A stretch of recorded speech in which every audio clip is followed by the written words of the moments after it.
So this is ocean breeze. Maybe you are wondering why we have come from all the way from the road, because it is exactly 13 kilometers from the main road. Okay. This project. Why did we come all the way? And you can see there is a lot of land that we left on our way coming. We came here because of two things. Okay. The first one is the texture of the soil. You can see this place is red soil. Sure. And the water is well drained. The water is well drained. The land is well drained. There is no where there is any stagnant water, like you can see those places are a bit damp. Okay. Secondly, we have come here because of the view to the ocean. You can see the view to the ocean by anything. You just use the kunis that you are going to fieka in the, or to cut it to clear while you are clearing. Okay. You get so many sticks like this one.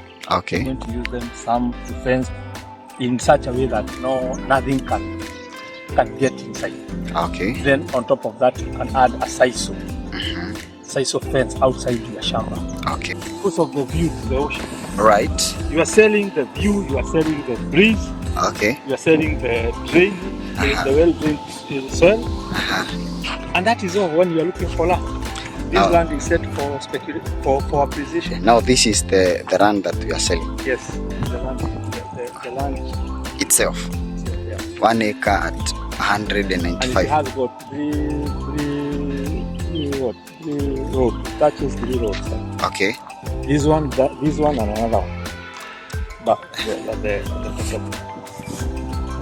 so this is another client that bought this.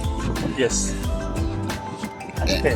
And he has done fencing. Yes. If you want your land to be fenced, you can talk to Fred. Yeah. Yeah, he is going to guide you on how to go about it. Wow, that's nice.